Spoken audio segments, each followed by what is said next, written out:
University ரேங்கிங்ன்றது யூகேல ரொம்ப முக்கியம் நீங்க நினைக்கிறீங்களா? ஒரு ஹெவியா ஃபீஸ் இருக்க ஒரு யூனிவர்சிட்டில நம்ம ஜாயின் பண்ணிட்டோம் அப்படின்னா அந்த கோர்ஸை கம்ப்ளீட் பண்ண உடனே நமக்கு வந்து விசா ஸ்பான்சர்ஷிப் கிடைச்சிரும் அப்படின்றத நீங்க நம்புறீங்களா?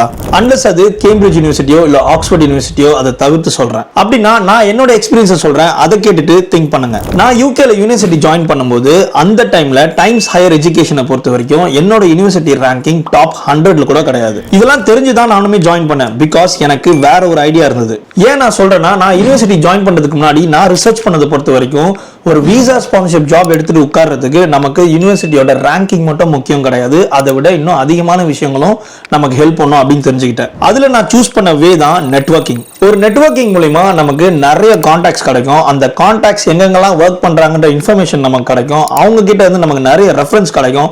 அது மூலமா நமக்கு நிறைய ஜாப் ஆஃபர்ஸும் கிடைக்கும். நான் சத்தியமா சொல்றேன், நான் யூகேக்கு வரும்போது என்னோட யூனிவர்சிட்டி ரேங்கிங்கை பேஸ் பண்ணி நான் யோசிச்சு வரவே இல்லை. என்னோட புத்திசாலித்தனத்தையும் என்னோட சாமர்த்தியத்தையும் தான் நான் யோசிச்சு வந்தேன். நான் வந்த வெரி ஃபர்ஸ்ட் டேல இருந்து நான் ஸ்டார்ட் பண்ண விஷயம் தான் நெட்வொர்க்கிங். நிறைய கான்டாக்ட்ஸை பிடிச்சேன், எக்கச்சக்க ஃபீல்ட்ல கான்டாக்ட்ஸை பிடிச்சேன், எல்லார்கிட்டயுமே நான் நல்லா பேசினேன், எல்லார்ட்டையுமே ஒரு நல்ல வைப்ல இருந்தேன். ஸோ அது மூலமா எனக்கு நிறைய இன்ஃபர்மேஷன் கிடைச்சது, நிறைய கான்டாக்ட்ஸ் இன்னும் பெருசா கிடைச்சது.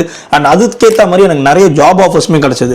பட் ஒன்லி திங், எனக்கு நான் யோசிக்கிற அந்த ஒரு ஜாப் ஆஃபர் எனக்கு லண்டன்ல, நான் வாழ்ற அந்த லண்டன் சிட்டில வேணும்ன்றதுக்காக தான் நான் ரொம்ப நாள் வெயிட் பண்ணேன். பட் அதுக்கேற்ற மாதிரி அதுவுமே எனக்கு கிடைச்சது. அதுக்கப்புறம் எனக்கு விசா ஸ்பான்சர்ஷிப் ஈஸியா அந்த கம்பெனில எடுத்து நான் அந்த கம்பெனில தான் இப்போ ஒர்க் பண்ணிட்டு இருக்கேன். ஸோ அந்த எக்ஸ்பீரியன்ஸ் வச்சு தான் நான் சொல்றேன், நீங்க யூகேல ஒரு யூனிவர்சிட்டியில ஜாயின் பண்ணோம் அப்படின்னா யூனிவர்சிட்டி ரேங்கிங்ன்றது மேட்டர் கிடையாது. உங்களோட பெர்ஃபார்மன்ஸ், உங்களோட ஸ்கில்ஸ், உங்களோட நெட்வொர்க்கிங் ஸ்கில்ஸ் இதெல்லாம் பேஸ் பண்ணியும் உங்களால ஒரு விசா ஸ்பான்சர்ஷிப் ஜாப் எடுத்து உங்களால யூகேல செட்டில் ஆக முடியும். ஸோ இந்த மாதிரி யூகே பத்தி இன்னும் நிறைய விஷயம் தெரிஞ்சுக்கணும் அப்படின்னா அங்க இருக்கிற சப்ஸ்கிரைப் பட்டனை தட்டிட்டு போங்க.